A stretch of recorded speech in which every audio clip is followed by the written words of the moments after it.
Hello friends, welcome back to my channel Sandeep Shadow Photography.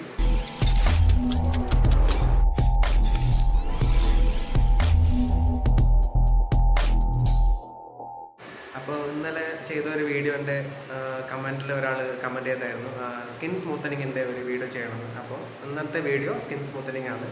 അപ്പോൾ നമുക്ക് direct വീഡിയോയിലേക്ക് പോകാം. അപ്പോൾ ഇന്ന് ഒരു റിക്വസ്റ്റഡ് വീഡിയോ ആണ്.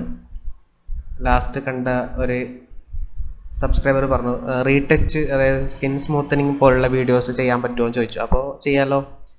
അടുത്തത് നമുക്കിപ്പോൾ ഒരു ഫോട്ടോയിൽ സ്കിൻ റീടച്ച് എങ്ങനെ ചെയ്യുന്നത് നോക്കാം.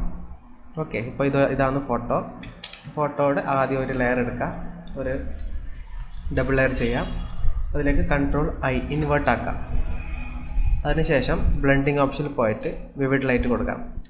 സെയിം നെക്സ്റ്റ് ഫിൽറ്ററിൽ പോവാം. ഫിൽറ്ററിൽ അതേഴ്സ്, ഹൈ പാസ് ഏകദേശം ഒരു ഡിപ്പെൻഡ് പിക്ചർ ടോട്ടലി ബ്ലറാകുന്ന പോലെ, സ്കിന്നിൻ്റെ ടെക്സ്ചർ കംപ്ലീറ്റ് ബ്ലറാകുന്ന പോലെ ഒരു കൊടുക്കാം. ഞാനൊരു 22 കൊടുക്കുന്നുണ്ട്. ഓക്കെ, നെക്സ്റ്റ് ഫിൽറ്ററിൽ പോവാം. ഗോഷൻ ബ്ലറിൽ ഏകദേശം ക്ലീൻ ആകുന്ന പോലെ, പിമ്പിൾസും മറ്റേ മാർക്സ് എല്ലാം ക്ലീൻ ആകുന്ന പോലെ രീതിയിലുള്ള ഒരു വേർഷൻ കൊടുക്കാം. ഞാനൊരു 7 കൊടുക്കുന്നുണ്ട്. ഓക്കെ, അതിനൊന്ന് മാസ്ക് ചെയ്ത ശേഷം ബ്രഷ് ടൂൾ ഉപയോഗിച്ചിട്ട് അതൊന്ന് പെയിൻറ്റ് ചെയ്യാം. പ്രത്യേകം ശ്രദ്ധിക്കണം. ബാക്ക്ഗ്രൗണ്ട് കളർ ബ്ലാക്കും ഫോർഗ്രൗണ്ട് വൈറ്റും ആയിരിക്കണം. അതിനെ സ്മൂത്തായിട്ടൊന്ന് പെയിൻറ്റ് ചെയ്യാം.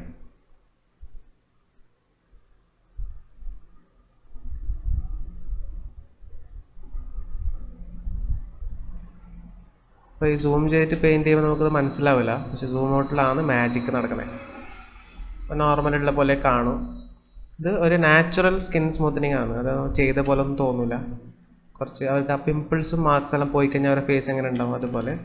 സോ ഇപ്പോൾ കണ്ടില്ലേ, ബിഫോർ ആഫ്റ്റർ ഏത് ഏരിയയിലാണ് സ്മൂത്ത് ആയെന്നുള്ള കാര്യങ്ങൾ കറക്റ്റ് മനസ്സിലാവും. യെസ്, ഇത്രയേ ഉള്ളൂ. വളരെ സിമ്പിളാണ്. എല്ലാവരും ഒന്ന് ട്രൈ ചെയ്ത് നോക്കാം. അപ്പോൾ നെക്സ്റ്റ് വീഡിയോയിൽ കാണാം. Take care, by.